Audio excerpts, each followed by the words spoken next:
The first thing you gotta understand is that I'm not a believer. Never was. I'm a mechanic. I deal with steel, oil, and hard facts.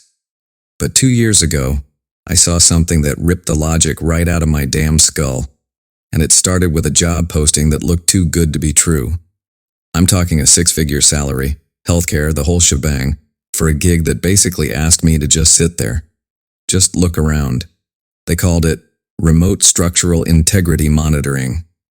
I know, sounds fake, right? The application was anonymous, no company name, just a P.O. box and a burner phone number. And here's the kicker, the part that should have made me slam the door and run the other way. The interview was at 3 a.m. in an abandoned building downtown, and the single instruction was to bring nothing but your unblinking focus. Now, before I tell you exactly what I saw, what that unblinking focus was really for, I need you to do one quick thing. You're already here, deep in the start of this story, feeling that little nervous twitch in your gut. That's the feeling I want to keep feeding you. If you're serious about hearing the absolute worst night of my life, the one that changed how I see everything, go ahead and hit that like button right now. Don't worry about subscribing yet. Just hit like. It's a small, silent promise that you're ready to go all the way down this rabbit hole with me. Do it now and let's see if your nerve holds up. Okay, good. My name is Ethan. I'm 34, divorced, and honestly, a little desperate for cash after a busted business venture. The building was a total wreck. A brick mausoleum they were supposedly renovating into luxury condos. It was pitch black when I got there, and the air was dead cold, even for a late October night in Cincinnati. I found a flimsy sheet of paper taped to the back door. It just said Sublevel 4. I went down. 4 flights of concrete stairs, each step echoing like a coffin lid slamming shut. When I got to the bottom, there was no door, just a hallway made of rough, unfinished cinder block.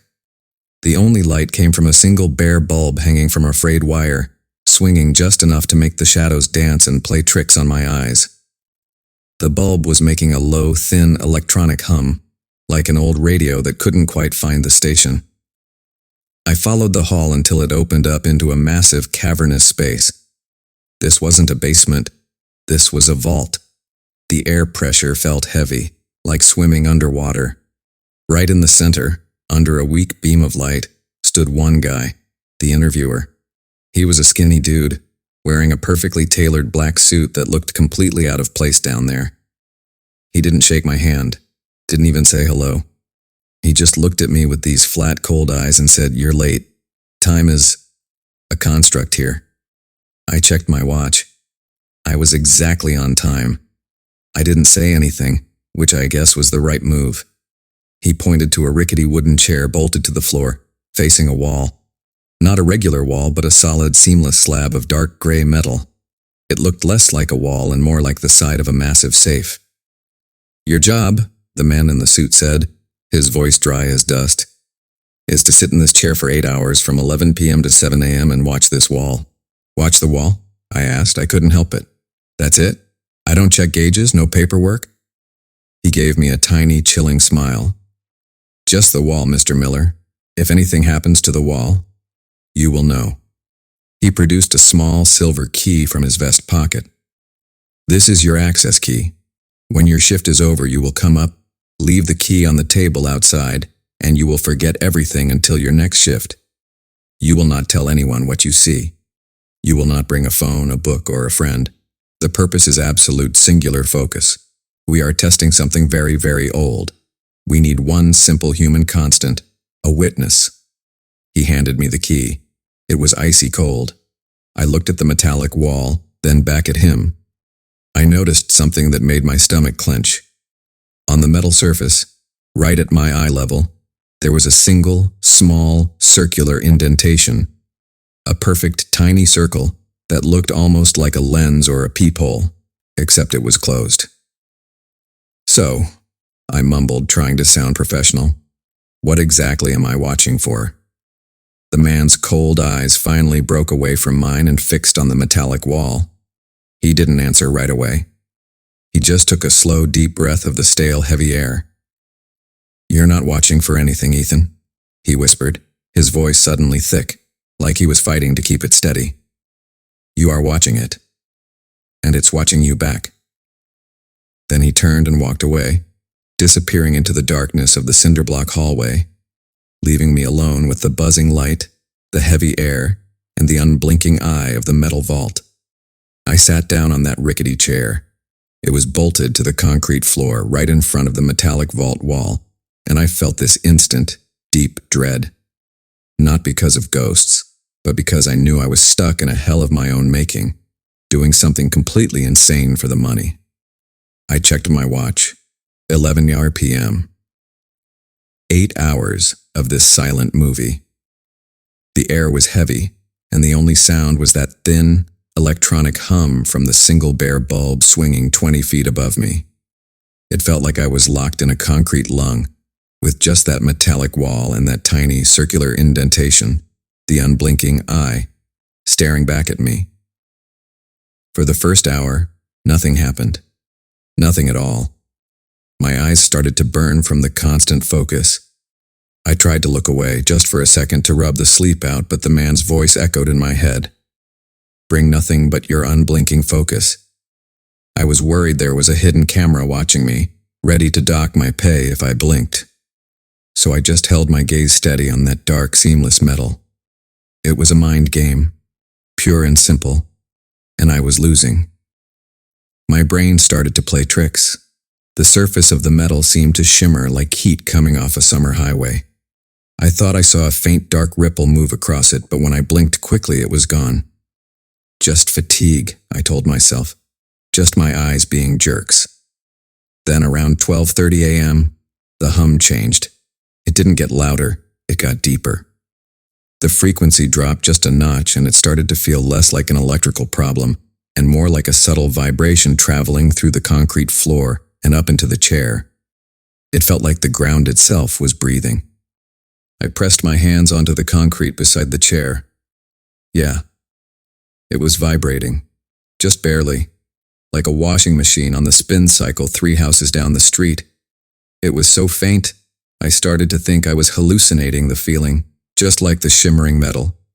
I sat back, took a breath and tried to ignore it, but the wall wouldn't let me. At 1:15 a.m., the circular indentation, that tiny, closed peephole, did something impossible. It didn't open, it didn't light up, it just deepened. The edges seemed to sharpen, and it looked like it was sinking inward, creating a perfect black shadow, a bottomless pit in the center of the metal. I was locked on it, staring into what felt like a black sun. And then I heard it. A sound so low it was almost entirely in my bones. It was a whisper. Not in English, or Spanish, or any language I'd ever heard. It was too wet and guttural to be human. It sounded like someone was dragging a piece of wet leather across a rusty saw blade, and it was coming from inside the wall, right behind the unblinking eye. My body went ice cold. This wasn't a hallucination. This was real. I wanted to bolt. I wanted to scream, spin around, and sprint up those 4 flights of stairs until I was choking on the cold night air outside. But I couldn't. Something, maybe the fear, maybe the paralyzing dread, maybe the memory of that 6-figure salary, kept me glued to the chair. I was trapped. I was the witness and the show was just starting. I forced myself to think like a mechanic. Sound needs air. A metal vault that thick shouldn't transmit sound. It had to be a speaker, a prank, or maybe some kind of psychoacoustic test designed to break my focus.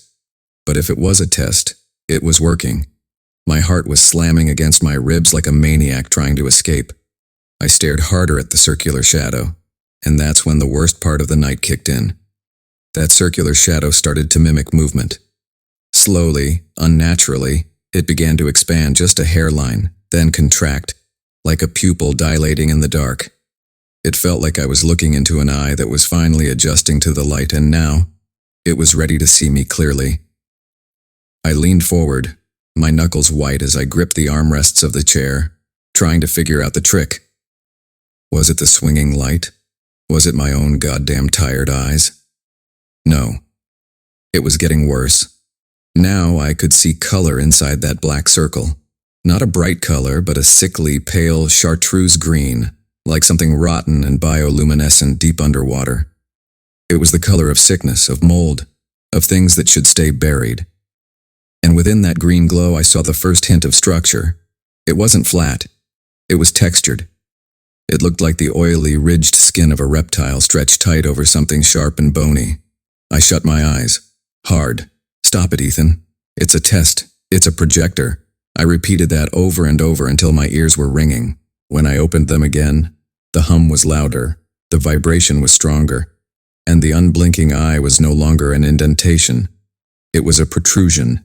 It was bulging out from the metal like a perfect metallic blister, and that chartreuse green light pulsed behind the skin-like texture. And this time, the whispering didn't stop. It was a continuous, frantic, overlapping chorus of voices, like 1,000 people talking underwater, all saying the same, one impossible thing. And I felt, deep in my gut, that if I watched that thing pulse one more time, I would finally understand what the voices were saying. And whatever it was going to break me. The whispering was relentless now, and the air was thick with the scent of something like ozone and old pennies. The unblinking eye in the vault wall was no longer bulging. It had retracted slightly, but the change was infinitely worse. That chartreuse green was now a full, sickening illumination, like a nightlight in a sick child's room. It was brighter, and for the first time I could make out a pattern within the texture. It wasn't just scales. It was a dense, intricate latticework, like the veins in a massive, diseased leaf. Then the whispering finally coalesced. It didn't become a language. It became a name. It was my name. Ethan. Mueller.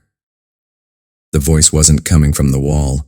It was coming from inside my head, right behind my eyes. It was the sound of my own voice, but distorted, slowed down, pitched unnaturally low, and laced with that horrific, wet, guttural rasp. It was using my voice to call me. This broke me. Not the sight, not the sound, but the realization that whatever was in there, it knew me. It had tapped into my identity. I finally snapped. I leaped out of the bolted chair, my heart rate going from 0 to 1,000 in one jump.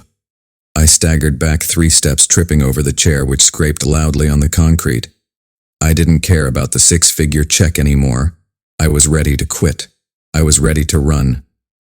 But the light held me. The green light intensified, and as I looked back at the vault wall, the latticework of the unblinking eye started to shimmer faster, like it was vibrating on a quantum level. And then, with a slow, grinding noise that felt like it was tearing metal and reality at the same time, the wall finally moved. It wasn't the small circular section that moved. The entire, massive slab of the vault wall, 20 feet tall and 40 feet wide, began to slide inward a fraction of an inch, revealing a hairline seam of absolute, consuming blackness around the edges. The sound of that movement was a high-pitched metallic scream that drilled right into my inner ear, forcing a wave of nausea over me. From that seam, a gust of wind rushed out, cold as deep space, carrying the smell of decay and something sickly sweet, like burnt sugar. And then, I saw the truth. It wasn't a vault door. It was a mirror. The entire metallic surface, the one I had been staring at for hours, was just a highly polished, deep black metal. And what I was seeing inside the green light, the latticework, the pulsing, dilating texture, wasn't coming from behind the wall. It was a reflection of something in the air, right in front of me, only visible because of the way the green illumination worked. And when the wall slid open just that tiny bit, I finally saw what was standing there, inches from my face, reflected in the smooth, dark metal. It was a shadow, but not a normal shadow. It was tall, skinny, and utterly featureless, like a piece of the night sky had come down and stood on the floor. It didn't have a head, or legs, or arms, but it had an overall humanoid shape, a perfect, dark matter distortion of a man. And it was hissing, a sound like hot oil hitting ice. But the most terrifying part? The part that made me finally lose my lunch right there on the concrete floor. This shadow, this impossible featureless thing, was holding the silver key I had dropped when I jumped out of the chair. It held the key up to its empty face, and I knew, with a primal, icy certainty that it wasn't just calling my name. It was waiting for me to hand it back. The wall groaned, preparing to slide shut. I was standing in a small circle of green light, facing my own terrifying reflection and the pure black shadow. The whisper came again, closer, louder, and inside my own mouth I tasted dirt and ash. "You're the witness." The sight of that shadowy thing, that black distortion holding my silver key, should have made me scream. But the sheer impossibility of it, the physics-defying reality, just ripped the scream out of my throat, leaving me gasping for air that felt thin and metallic. My eyes were fixed on its hands, or where its hands should have been, a pair of dark, elongated abstractions, delicately holding the key I had touched just moments before. The whisper came again, not just in my head, but echoing off the stone walls, thick with some kind of awful, ancient regret. "It wants out." The shadow thing didn't move toward me. It just stood there, reflected in the partially opened vault, a grotesque sentinel. That was the moment the real twist hit me, a horrifying, cold realization that was worse than any phantom. I was looking for the source of the fear outside myself, but the source was me. I looked at my reflection in the dark, polished metal of the vault. I saw myself, Ethan Miller, 34, panicked, sickly green light staining my face. And then I saw something else, something that wasn't possible. Reflected on my chest, right over my heart, was a faint, pulsing chartreuse green glow. It was the same sick light that was coming from the wall, and the intricate, dense latticework that I had seen. The texture of the unblinking eye was momentarily visible, stretched tight across my reflected skin. The wall wasn't a mirror, it was a scanner, a projection. The man in the black suit hadn't hired me to monitor the wall. He had hired me to power it. The job description, remote structural integrity monitoring, suddenly snapped into focus. It wasn't the building structure they were monitoring. It was mine, my mental integrity.